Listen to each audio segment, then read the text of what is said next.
ladies and gentlemen. Welcome back to the Armchair Booking Wrestling Podcast. I'm your host. My name is Stunning Steve Barber. And joining me, as always, is my awesome co-host, Delicious Dwaylon Davis. Hey, everybody. And those of you who are watching on YouTube, scoring at home, you can see we have another guest as part of our series called Why We Are Fans. This is Jake Petway. He's actually came recommended by Dwaylon. Dwaylon has actually known him for a little bit. He's a friend of Hope's and discovered he's a big wrestling fan. And we've also discovered some more things about him that we haven't even talked about yet, Jake, because we got to talk about other things like guitars because that's what we do. That's right. But Jake, go ahead and introduce yourself if you don't mind, sir. Yeah, absolutely. So, as Steve said, I'm Jake Petway. I am here in beautiful Calvert City, Kentucky. And the beautiful part is whenever you drive by, you blink twice and now you're in Paducah. Yep. It's a weird time warp that you go through. Mm-hmm. But as I say that, I love my hometown. I am a techie and have been a wrestling fan on and off since I was probably about 5. Thank goodness later on in life I came to my senses because I was originally an Ultimate Warrior fan. Then me too. Yeah. And then I went the right direction and became a very big Sting fan. It's like, oh, I finally figured out the correct one of the Blade Runners. Exactly. Yeah. There you go. Been a fan, like I say, on and off for a while. And whenever I was off, it was after middle school and like after the Attitude Era, or mid high school, something like that. And wrestling suddenly wasn't cool anymore. Mm-hmm. I kind of fell out, and then I looked on. I was flipping through the channels, and I got on the El Rey network. It was like, I know those tattoos. I know those tattoos. And I looked it up. It was my boy Trevor Mann. Mm-hmm. Wrestling as Prince Puma and Lucha Underground. I was like, okay, no, Paducah boy, I got to support this guy. I watched it. I saw some of the names from the past. I saw Conan, I saw Vampiro, I saw Morrison. I mean, Johnny Mundo. Yeah. But yeah, I was like, okay, no, this is rad. This is rad. I can get into this, and just kept up with it. Kept up with our dude into New Japan. And then whenever he came back to the WWE and, just gotten deeper into it, made some really cool friends along the way. Awesome. Cool. So, yeah, we're definitely going to get into that and some of the other things that I think is actually pretty cool. And it does give people a hint. It does have to do with guitars. Something Dwaylon obviously told me something, right. A really cool story-ish about you. So before we start that, I want to go ahead and give our contact and listening info. And see, I can't get it in one breath because it's become too much, but I will try to do as much as what I can. But if you'd like to email the show, email at armchairbookingpodcast@gmail.com. If you want to hit us up on Facebook, hit us on facebook.com/armchairbookingpodcast. We're also on Instagram at armchairbookingpodcast. We're on Twitter at bookingarmchair. We're on TikTok at armchairbooking. If we're on YouTube, that's the only video outlet that I know of that our videos are on. But as far as audio platforms go, just about any kind of audio platform you can think of, if we're not there, let one of us know. You can even let Jake know. He'll let us know.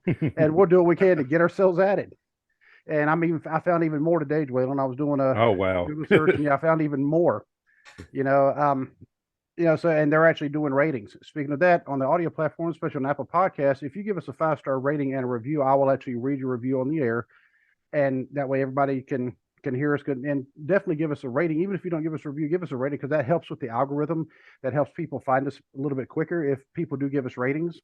On Spotify, you can give us a rating. You can't give a review, but if you give me a screenshot, give Dwaylon a screenshot of the rating and kind of give us a review there, we will also read on the air. Good Pods is another one. Pod Chaser is another one. There's other third parties you can give ratings.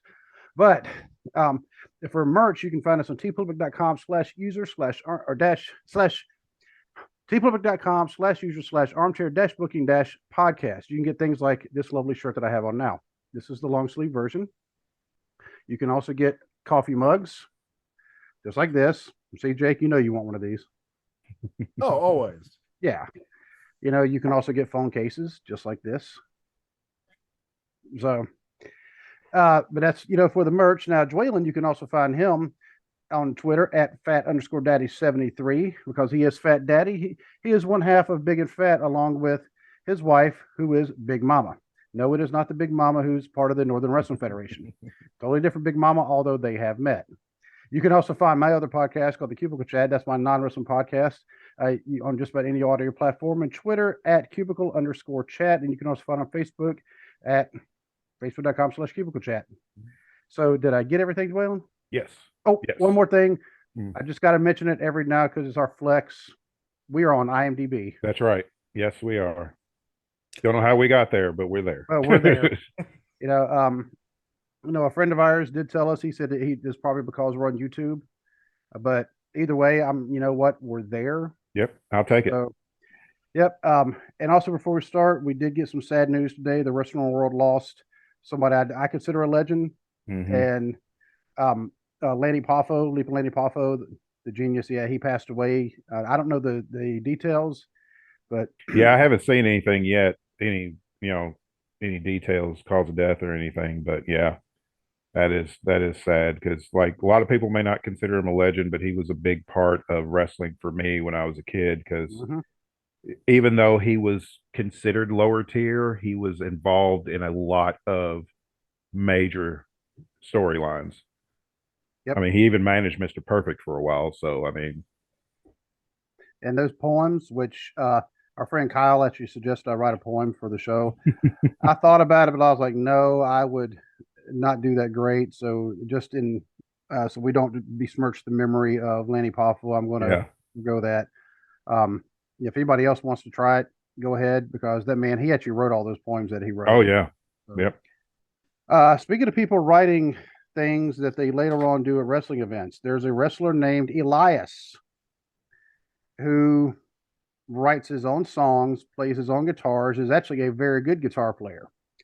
The reason I'm bringing him up is because apparently, Jake, you have a connection with Elias. Yeah.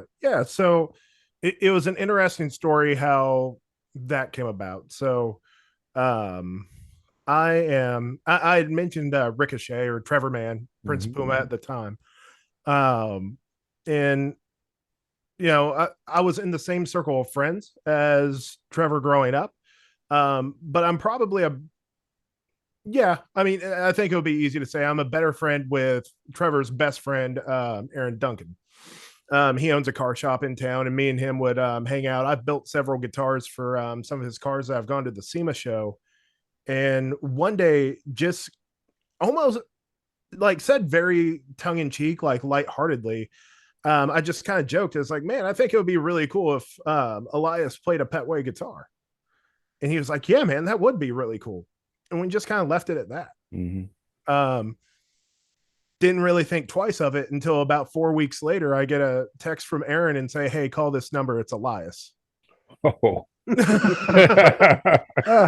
Wow. And you're probably like, no, it's really not. Is there a joke here or something? And I mean, it was a Pittsburgh number, everything, tracked and matched up. I was like, okay. It was like, I have to ask. And then I thought to myself, oh no, Trevor got it for him. I figured out exactly what it was because they were both on Raw at the time. Yeah. And I gave him a call, and that voice, I am Elias, answers the phone. Walk with Elias. Yep. That's right. So me and him got to talking. So the original idea was to build some guitars for one for himself, a personal guitar, and one for WrestleMania. Now, the script ended up changing on WrestleMania, and he wasn't actually playing in the show. That was the one where Shane did the cage match. It was the Tampa Bay Mania. What was that? 36? Yeah, the one where Shane had the cage match with Strowman. Yeah. But that said, I do have the pictures up on the Petway Guitars Facebook page. If you want me to, pull up some of those pictures of the guitars, there's a lot of really cool stuff happening with those.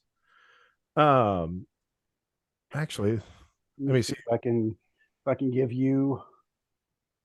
You know what? I can make you the host, and maybe then you can. All right, let's see here. Let me make sure I'm still recording too. Hey, there we go. Yeah, we're still recording. All right. All right, rad. All right, I'm glad Zoom actually labels my screens. By the way, I have like 6 monitors going on here. Oh, It's a setup. So this is Awesome. Oh, That is the awesome. first guitar. This one oh, we called Il Vagabondo. So the story for this particular guitar, um, he did a podcast with Lillian Garcia where he went over his story, and doing research to build guitars. Whenever I build, I make it very clear to everyone, I will never build a perfect guitar. If you want a perfect guitar, go down to the store, buy one. Right. That ain't me though. But what I will build is an incredibly special guitar. Mm-hmm. So I based this off of his career.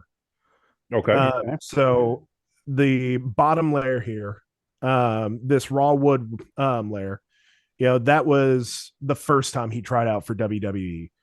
He's raw, he's rough around the edges, but he has potential. The second time he tries out for WWE, there's still some cracks in there, but you're starting to add the polish, you're starting to add the shine. The third time, whenever they finally picked him up, that's where, at that point, I think he was going by the name Jeff Shulo, I think. And then whenever you get up to the strings, that's where the rubber meets the road. That's the last layer. He is now Elias. Mm-hmm. And then the name Il Vagabundo, that comes from there is a meeting in NXT where he presented them with the Drifter character. They didn't quite know what to do with him. I remember that. Yeah, and he presented that to him. I think he said it was either Triple H or Dusty Rhodes got up and was like, "I'm gonna get up. I'm gonna turn off the lights. Whenever I turn them back on, show us something." And through all this, he had learned Italian. He has a big Italian family. He learned that to kind of set himself apart. And he racked his brain just super quick. And whenever the lights came on, he started yelling at people and screaming at people in Italian and cutting like heel promos in Italian. So, the Drifter is Il Vagabondo in Italian. Okay. And that's where that comes from. And that guitar, that's the guitar that was supposed to make it on Mania. Okay. Oh, wow. That would be a serious flex. I mean, it's one thing to be on IMDb, but when you actually have your creation showing up on the main stage of all wrestling, that's amazing. Yeah, and I would have much rather seen Elias perform with that guitar than to watch Shane McMahon jump off a cage. I actually enjoyed Shane McMahon jump off another cage. Another cage, yeah. Right.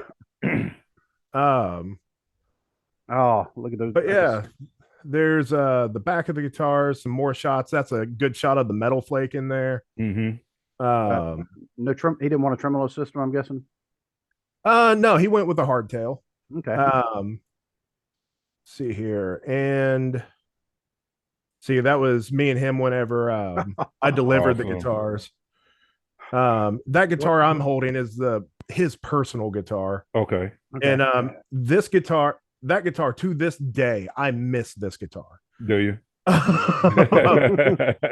This thing is a thing of beauty. So that's amazing. He told me that he was a big Clapton fan and like that era of music. So I got to thinking, what are the guitars? And that body is a design I came up with. Okay. Like that is 100% Petway guitars through and through. I thought to myself, what are the different eras of, what are the different eras of Eric Clapton? So you had, his Strat era, you had an era where he went through Tellys, he played a Les Paul for a little bit.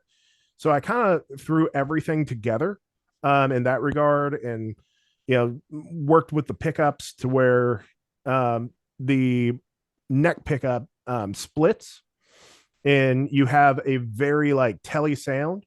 Or you can, it's a higher output or a higher resistance pot on there for those that don't know guitar lingo. Potentiometer, those are the dials. So it can go a little like a little glassy Strat. Okay. So you have the Les Paul sound, you have the Strat sound, you have the Telly sound. Excuse me. And that thing is just pure magic. It is Eric Clapton in a box. I joke with Elias every now and then that whenever he's close, I'm going to need to take custody of this guitar for a slight moment. But yeah, on the back, it's double bound. It has really nice perloid binding on there. It had the clear covers on the controls and on the switch. The thing was just magic, absolute magic. But yeah, that's how all of that came to be. That was a super fun experience. And one that I won't ever forget. There's a shot of the man himself holding both of them. But yeah, so like on that too, that is his signature that I ended up putting onto the guitar. Everything that's his album cover for Universal Truth, Under the Strings. Okay. It was very much tailored to Elias. And ladies and gentlemen, this is why you need to go subscribe to the YouTube channel if you have not already. Yeah. So you can actually see this, because this is some amazing stuff right here. Oh yeah, and I tell you what, the thing that I was most impressed by, really less than being impressed by his musical prowess or anything like physical stature, because not a small dude. Right. It was really just how down to earth and kind he is. Yeah.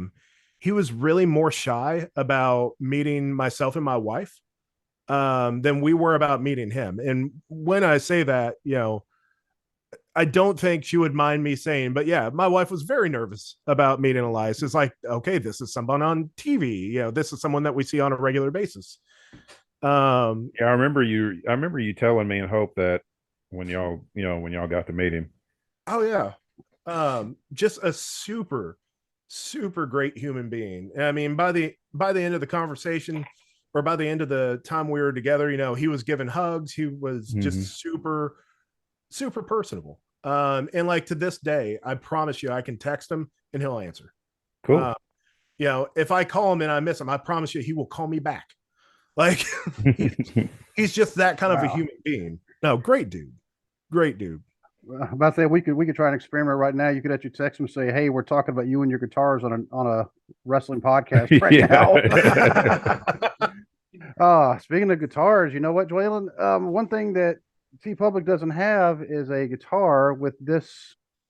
That is true. On it. That is true. So, Jake, you and I might be talking after the show about something like that. No doubt, man. Maybe a guitar or a bass or both, because I play both.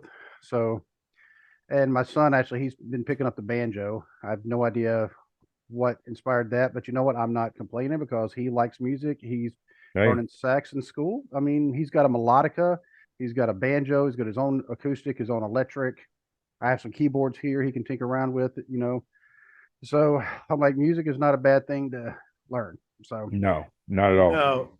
If you ever want to make sure your kids keep their nose clean, turn them into a guitar nerd, because they will never have money for drugs. Bingo, that is the absolute truth. Yeah. And now he does have some pedals that a coworker of mine, actually, he sold me a big box of pedals for like $50. Oh, nice. Yep. And he actually, you know what? And he gave me this, and he said, I don't want any money for it, but nice cube amp. Oh, nice. Yep. So very rad. Yeah. Yep. Yeah. Whenever I got to a certain point and like really started making grown up money, that's when I was like, okay, instead of trading pedals the rest of my life, I'm just going to go out and get what I actually want. There you go. And it has been so much cheaper. The moment that I looked at my pedal board and I was like, this is good. Yeah. We're good. This is what I want. Yeah, this is it. Oh yeah. So if I had to ask you who your favorite wrestlers are, but you actually you knew some people even before they were wrestlers. So is Ricochet one of your favorites just biased, I'm guessing, because you're friends? Yeah, like I say, we were definitely in the same, circle of friends growing up. And he's definitely the wrestler I'm the most proud of, by all accounts. And he's one of my favorites to watch. Growing up watching WCW. I mean, I was a massive fan of the cruiserweight division. Oh, same. Yep. Yeah, one of my favorite wrestlers was Billy Kidman. The shooting star press, I saw that, my mind went just completely blew up. And come to find out, like, his stuff was super mild compared to what some of the guys down in Mexico were doing. Yeah. Like whenever I saw Psychosis or Juventud Guerrero the first time, Vampiro, which, I mean, Vampiro wasn't really a big high flyer. But certainly, Psychosis did his thing. Juventud was a crazy high flyer. Yeah. Those guys, I mean, they were just lighting it up. And that's why I really gravitated towards. So we were over, it was out on 32nd Street in Paducah. My friend Winston and Dave's house. And this is back before Ricochet put the bulk on. And back then, he was, skinny punk rock Trevor to everybody. Right. Had the long straightened hair and all that stuff. And he would come back after he would go on tours in Japan for a little bit and show us videos. I'm like, oh, okay. I see it. Yeah. Like, I get it. Like, I recognize this now. And like, tell us stories. There was one match that he did for Dragon Gate where he did the double moonsault whenever he was still doing that. I've seen that. A double moonsault. Yeah, I've seen that. That is what, as in, like, he cuts a flip and a half in the air backwards. Yeah, 2 full rotations. Yeah. Oh wow, Yep. I'm gonna have to look that. I'm gonna. He's done that. He pulled that out. The last time I saw him pull that out was in War Games in NXT. He pulled it out. But he was also on the top of the cage. Yeah, he was. Yeah. Yeah, he wasn't on the top. Yeah, he was on the top of the cage and did it. And I was just like, wow, that's amazing. Because like, I'd forgotten that he had done it, in Japan, and then I saw it, and I'm like, yeah, that's why he's so good. Oh man, he showed us a video, and he did that, and he landed square on his head. And there's the he was drawback. Yeah, right, and he was walking us through like the next like 2 days. He was like, yeah, man, I woke up the next day, I saw the video of this, I didn't remember anything. Now he still did it for a little bit, but he finally took it out of his arsenal, which, I don't disagree with. He's got a young child and stuff like that. And, definitely. He wants to have his wits about him. But yeah, so I would say he's definitely one of them that we root for the most. Obviously Elias. I will always, root for him. And, what I tell Victoria is like, I'm going to root for Jeff. I'm going to root for my friend. Right. Exactly. All the time. Now, as far as the wrestler that always gets the biggest pop out of me, no matter what, it's Sting. Will always be Sting. The 12-year-old child inside of me, that his mom got so mad at him for painting his face white and black on just random Mondays. Yeah. It wasn't a special occasion. It's just like, it's Monday, time to look like Sting. It's like Monday Nitro time. Yeah. Like, time for paint. And my mother, God rest her soul. I will never forget. She got so mad at me, and keep in mind, she is the epitome, was the epitome of just a very staunch Southern lady. And she looked at me and said, "What are you doing, painting your face like those weirdos and knights in Satan's service?" Oh wow! I was like, "That's not even what KISS means." Exactly. Not a fan of the KISS Army, I'm guessing. No, she didn't know that music existed outside the Bill Gaither family reunions. Southern people that grew up Southern Baptist will know exactly what I'm talking about. Like, that's what those are the tapes. the Gaither family reunion and Jeff and Sherry Easter, those are the mixtapes you put on around the potluck. That's just how life goes. You go to church on Sunday, you get yelled at for an hour and a half, and then you go to the potluck and you listen to the Gaithers. That's life. And if you can, you sneak off and watch football. Yeah. And then once the Tennessee Titans came into this area, that it was just game over for people around here. Not me and Dwaylon. All the men would sneak off. Yeah. But yeah, definitely Sting. Whenever he came back at Winter's Coming, the 2020 winter is coming. Yep. I had heard the rumors. I had seen Cody do the Stinger splash. And then all of a sudden the lights go out and the crow's on the Tron. Yeah. And Tony Schiavone is losing his mind. Well, and it was even before. You always have to have Tony losing his mind. That just it wouldn't be complete without that. Oh yeah. But yeah, before the name came up on the Tron, the music hits, and the music reminds me of his '97 intro. The crow's on there, and I'm my wife and I are in our living room, and the boys are already asleep. Because it's towards the end of the show. Yeah. And when I see that as like, honey, it's Sting. It's Sting. And like patting her on the leg. It's like it's Sting. It's like, baby, he's here. He's here. She gets into wrestling as much as I do. And I love that. It's so great. I'm like, honey, it's Sting. It's Sting. And then Sting pops up. I go, it's Sting. I lose my mind as badly as Tony Schiavone does. Oh man, yeah, I love that. I loved the intro. It reminded me so much of the first time he came down from the rafters. Yep. In the stare down that he did with Darby Allin. And I love the relationship with Darby Allin. Yeah. And the fact that now he is in his 60s doing dives off the entryway. Yeah. It's so great. I always get a pop for DDP too. The match that he did in AEW was just perfect, especially for his age. Yeah. Which, by the way, if I can look half as good as DDP in the 60s, same. I will feel like I have truly been blessed. It must be the yoga. Oh yeah, no, I'm seriously thinking about signing up for it. So, do you? Okay, I'm seriously thinking about getting it. So, it's great.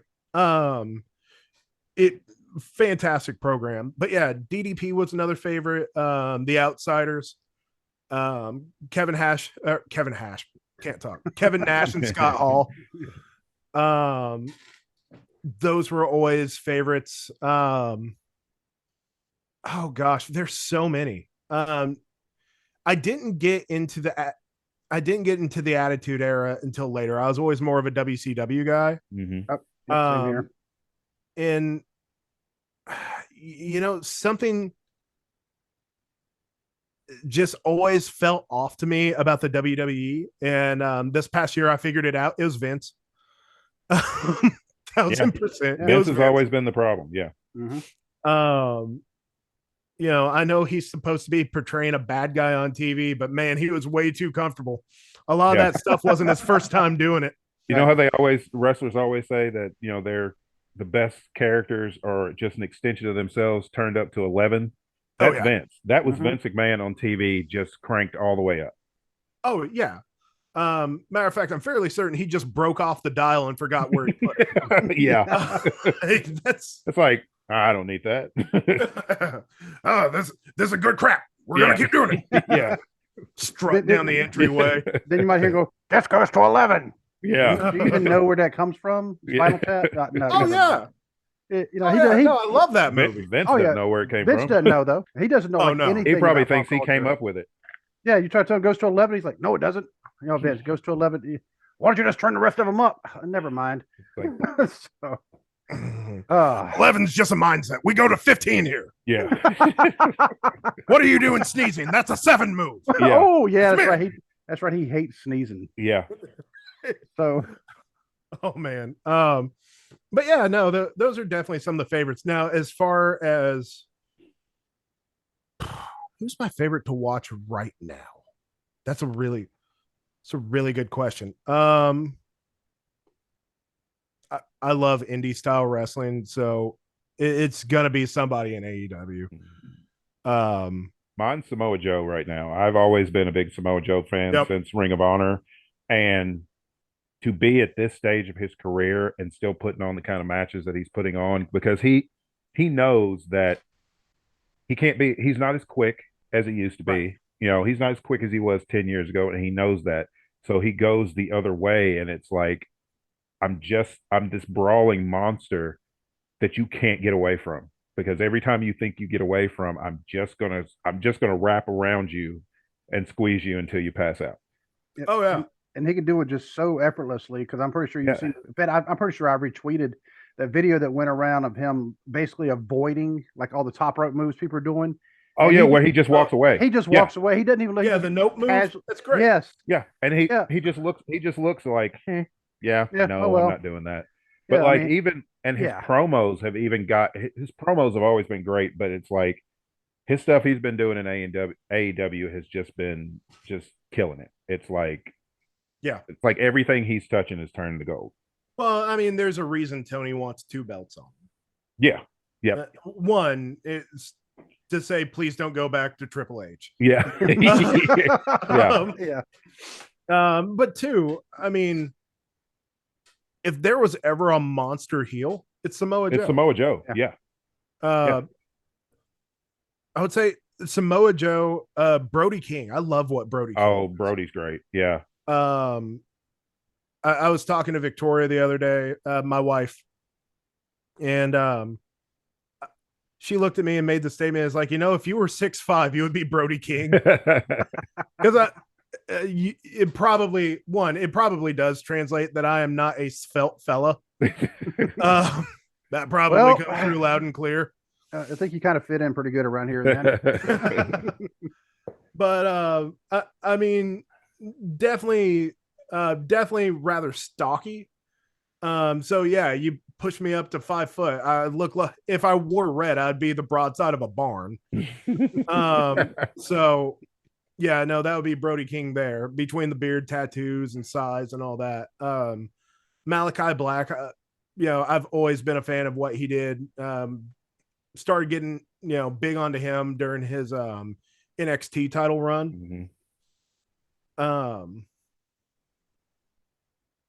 Is there anyone in WWE that I really, really like watch? I've said this to Elias. I've said this to Trevor. It's like, guys, if you ever signed up for AEW and got over there, I would never watch WWE again.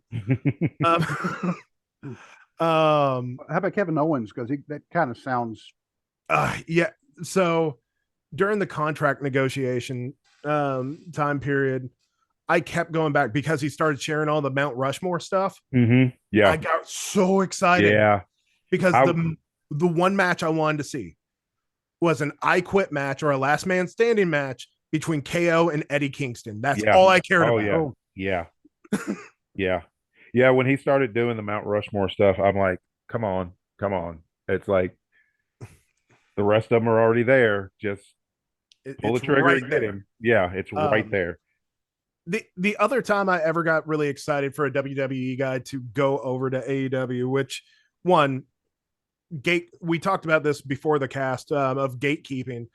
Right. Where else are they going to sign people that are TV ready from? Exactly. Yeah. Impact? Yeah. Really? But and that's not to say anything bad about Mike Bennett or Eric Young or any of those guys. Those guys are great.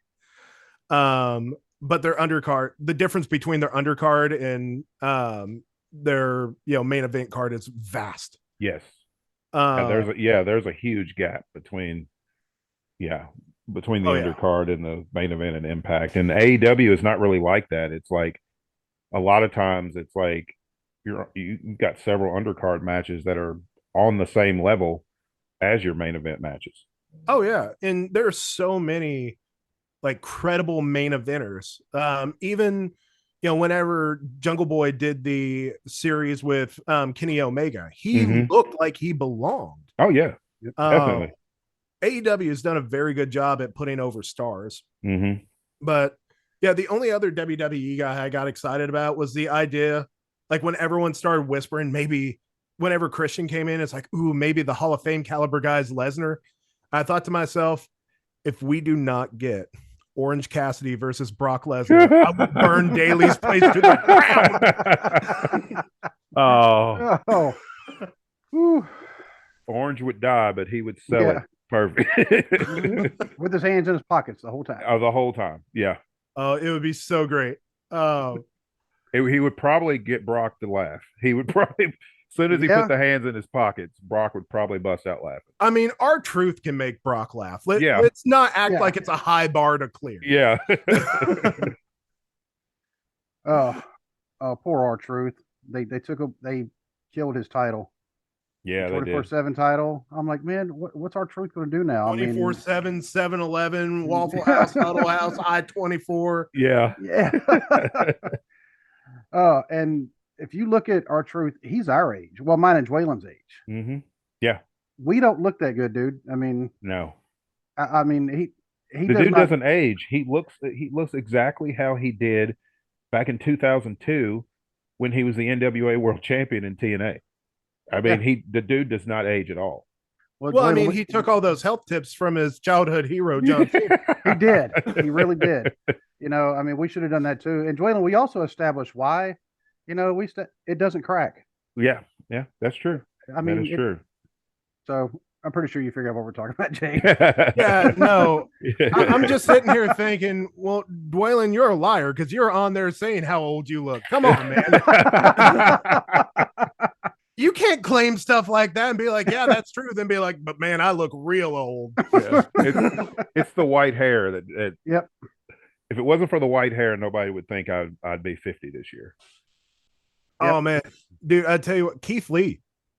Oh yeah, Keith Lee. Whenever he doesn't dye his beard. Yeah, it's white. He said his beard has actually been like almost white since he was in his early 20s. It just did that, and so he's just dyed it the whole time. And then, if you notice here lately, though, the way he's got his beard lined up, though, he only dyes it like in between, and you can see where it's white on the edges. Okay. Yep. That's kind of a cool look, though. So, yeah. Yeah, definitely make you stand out. Of course, Keith Lee, he kind of stands out anyway because nobody looks like him. Nobody can wrestle like him. No man that size should be able to move like he does. Exactly. He reminds me of Samoa Joe. The fact that he is that size, but you can still kind of see abs.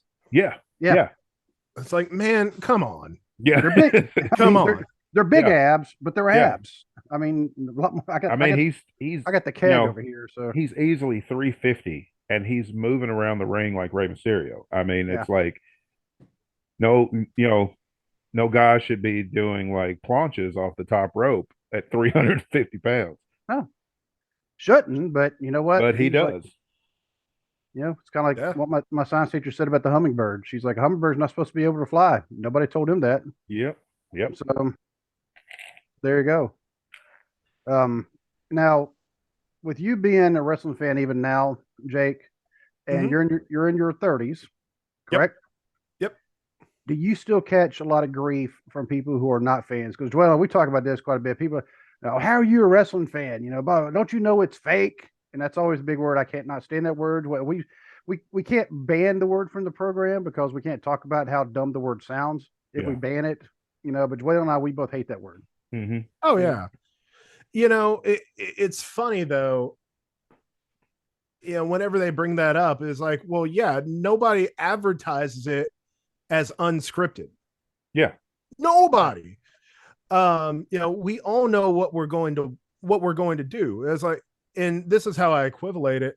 It's like, listen, going to a wrestling show or turning on Monday Night Raw or SmackDown or Dynamite or Rampage, whatever show we're watching, right? It's no different than turning on a Michael Bay movie. Exactly. It's scripted. There's going to be explosions. Yeah. And at the end of it, you're going to go, I was thoroughly entertained. Now, some people might go, what was that about? And you're going to go, I don't know. But you're going to be thoroughly entertained. Yeah. I think there's something to say, especially now, right? Where the acting has gotten so incredibly good that the crossover into Hollywood has gotten far more common. Yeah. Because Yep. look at, 3 of probably the top 10, actors in Hollywood right now. You have John Cena, Dwayne Johnson, and Dave Bautista. Yeah. Yep. Yep. What do all of them have in common? They're all WWE superstars, and they all perfected their craft, on national TV week in, week out. They had to be able to think on their feet. They had to be able to sell a story. Yeah. In one take. Hope always says that pro wrestlers are the best one take actors in, any type of entertainment, because, they don't get to, there's no do-overs. It's like you've got to get it right then. Yep. Right then, right there. Yeah. Yep. It is, it is such a pressure-filled thing. And not only do you have to get the take right, you have to get the timing right. Yep. You have to, adapt to changes coming in from the back. Mm-hmm. Yeah, when the old man's screaming into somebody's microphone no, we got to change all that right now. Or say, you rehearse a match and you rehearse a 20-minute match, and then you go out there and, somebody calls an audible and says, no, we have to cut for time, make it 90 seconds. Mm-hmm. So how do you still tell that, story that you wanted to tell? Yeah. And that's just a random example. I think that it wasn't a 20-minute match. It was like a 10-minute match. I think that's what happened with Karrion Kross and Jeff Hardy whenever he made his main roster debut. Yep. Yeah. And they cut it to 2 minutes. Yeah. Yeah. And no one kills a character quite like Vincent Kennedy McMahon. But in all fairness to Vince, what I have found out, hot take for everybody out there, Karrion Kross is an entrance and an escort. Yes. End. Name me 2 matches of Karrion Kross's where you can remember clearly over 5 spots. You know what? I can't. I mean, I know they were using, what was it, tear gas? Not tear gas, but mace supposedly against Drew. But that's the only spot I remember was the mace spot. And here's the thing, and I don't know what happened from Impact to NXT, is when he was Killer Cross in Impact and on the Independents, he was interesting, like extremely interesting. Like the in-ring work was better. The promos were better. And now it's like you said, Jake, he is an entrance and Scarlet. Yeah. Once the bell rings, though, it's like, he screams a lot, has, cross jacket submission, and the elbow to the forearm to the back of the head. It's pretty much all he's got. Was he better, or was everyone around him significantly worse? In Impact, he was just better because they had a really good roster when he was there. I remember the title match between him and Johnny Impact. I remember that. Yeah, Morrison can make a freaking broomstick look. Oh yeah, Morrison's great.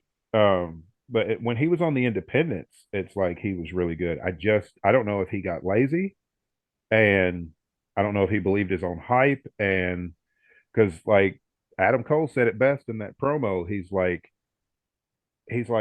said, this company has done everything to make you seem special. The entrance, the girl, the music, all of it. He's like, and then Adam Cole says, you know what they do to make me feel special? They ring the bell.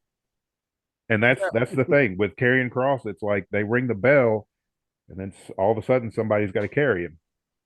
Right. And just also throwing this out, right? If for some chance Karrion Kross ever hears this, and I'm like the nobody wrestling fan just talking about people and screaming at clouds right now. I get that. There's a 0.0% chance I ever do better than Karrion Kross. Right. Like at the end of the day, he's still a pro. Same here. Yeah, he's still a pro, and he's still, he's still with the biggest show in town. Oh, yeah. I mean, there's something to be said. Yeah, and I just don't know if he's gotten, like I said, if he's gotten lazy and just kind of riding on the mystique, or if that was a Vince McMahon call, because you know how he is about, bruisers. He doesn't want them to really do much of anything in the ring, not show what they can really do. So I don't know if that was a Vince Oh, and call. even look at or- it during, Triple H running creative. Yeah. The first thing he did was bring back Karrion Kross and Scarlett. Yeah. Now, the very first spot, he did it perfect. Come out in the middle of the title picture. Yeah. Set yourself apart. That Yeah. was perfect. That was Yeah. well done. But since then, what's he really done? Well, like Steve and I were saying, the feud with Drew McIntyre, they start, their first match was a strap match. Right. And it's like, can we get a regular match and lead up to the strap match? Because that's supposed to be like a feud ender, not how Yeah. you start it. Right. And it's like all gone downhill from there because they've just made him look weak by having Scarlett's had to bail him out of every time it looks like he's going to lose, Scarlett bails him out with the mace. And it's like, this dude's supposed to be a killer. This is what you're presenting him as, this unstoppable killer. But then he can't beat anybody. And now they put him in a feud with Rey Mysterio, which does nothing for either one. Right. Because like if you look at the physical matchup, yes, Karrion Kross should be beating the crap out of Rey Mysterio. I mean, if you look at the two, just the physical, then it's like, yeah, this story doesn't make any sense. Well, in all fairness, that's everybody versus Rey Mysterio. I mean, that's true, but I mean, there's a reason he's a Mount Rushmore caliber guy. Yeah.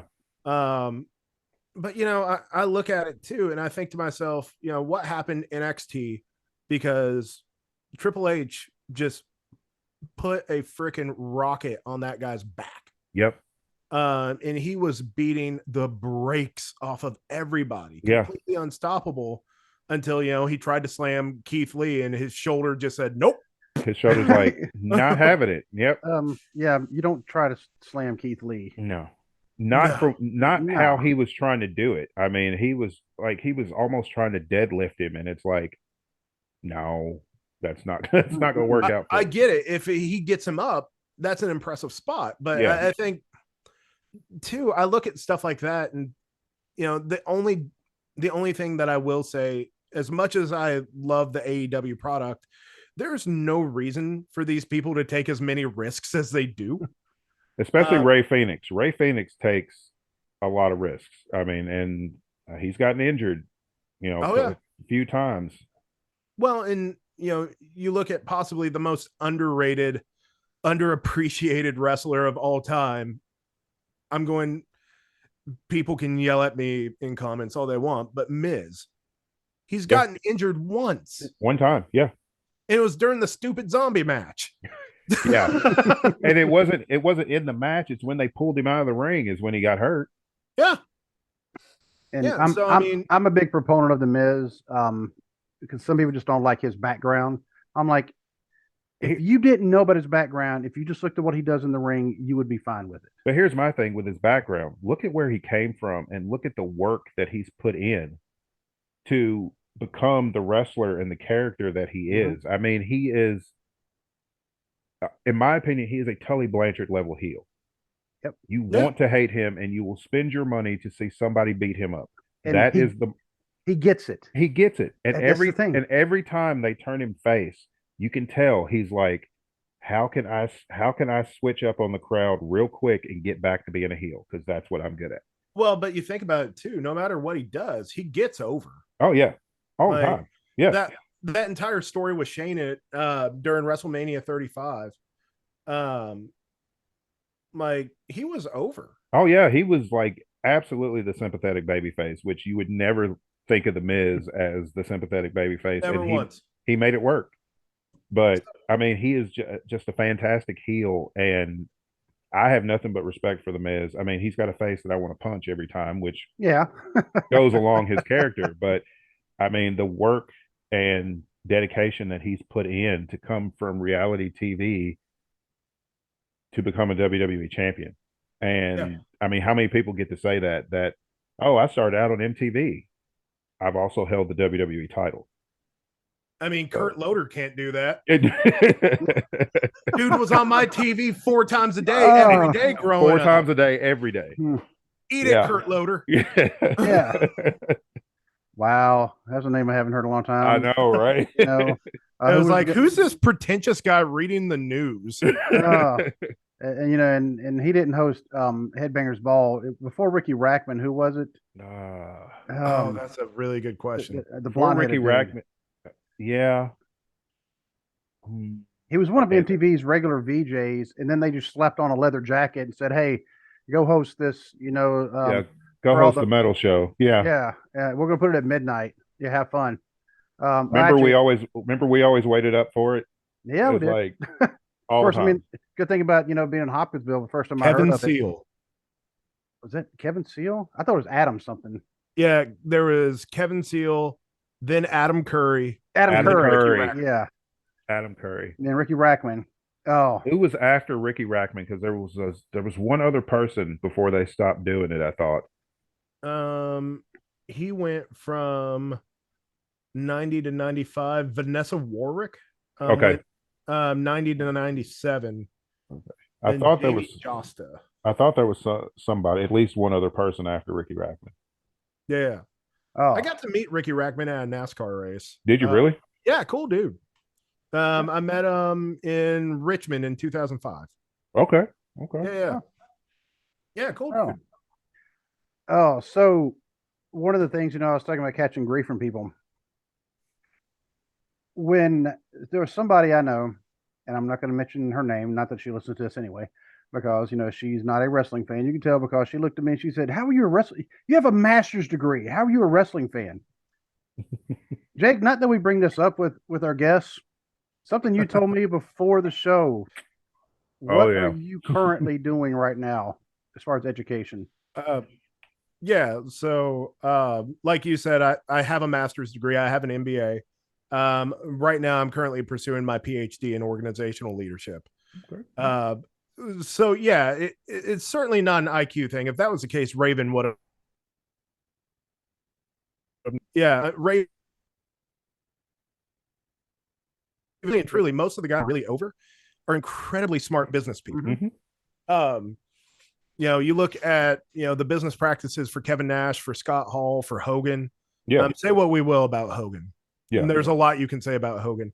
Terrible human being, brilliant businessman, though. Yeah. Oh yeah. And I mean, it's like Vince. Here's the thing with Vince, I would love to see him do a TED Talk once. Self-made billionaires are something that we, put up on a pedestal.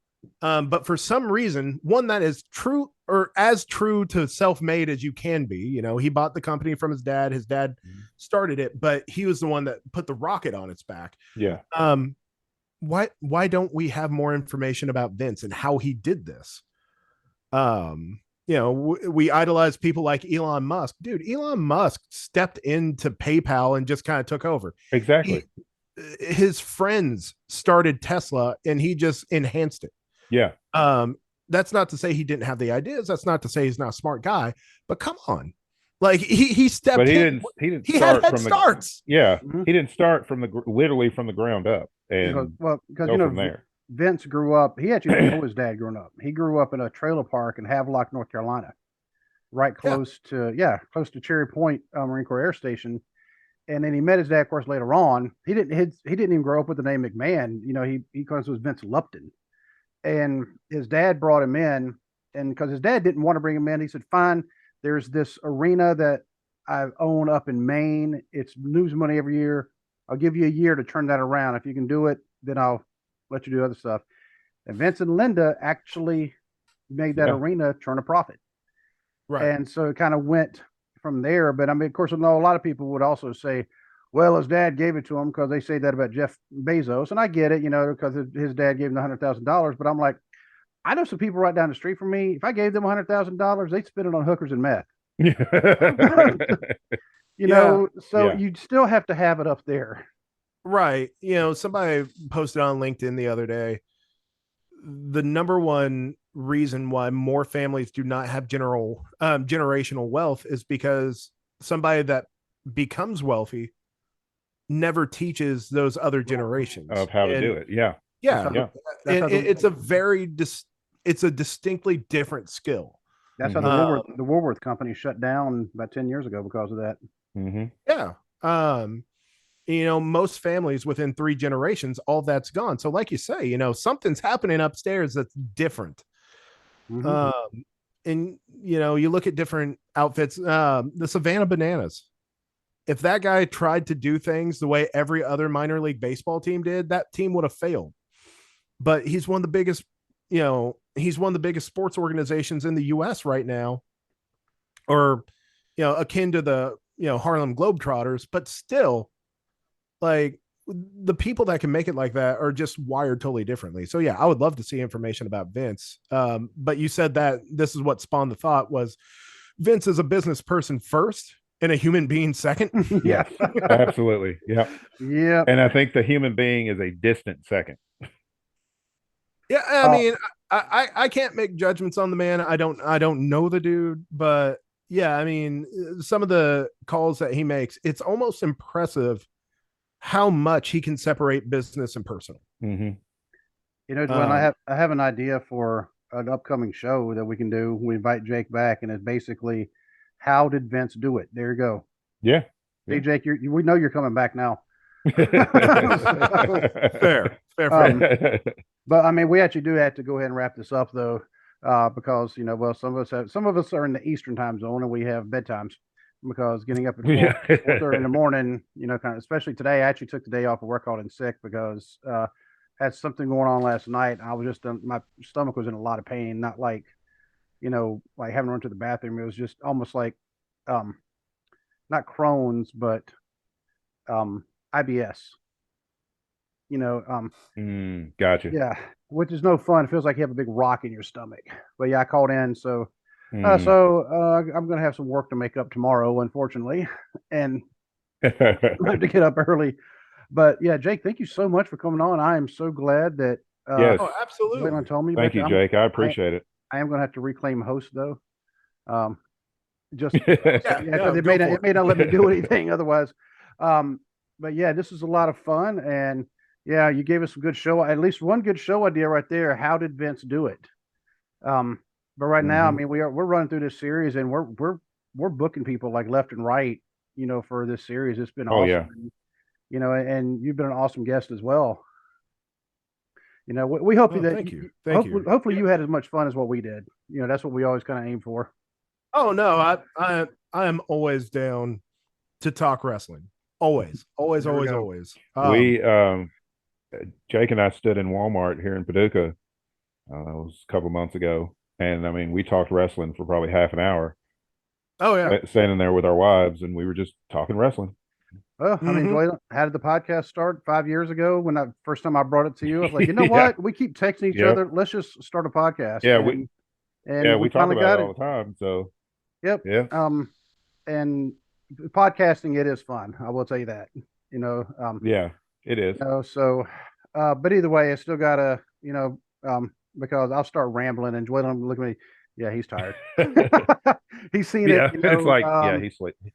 Yeah, it's like he's sleepy. If he kind of gets this glaze over and he starts going, and it's like, yeah, he's wore out. Yeah, because this around. Guys just need more in your life that keeps you up till like 4 a.m. I've done that before too. Spent 20 years in the military. Definitely seen some of that. So, but thank you again, Jake, and we will have to have you on again. Yeah, thank you, Jake. But until we can meet again, I'm just going to say good night and God bless. God bless. Take care.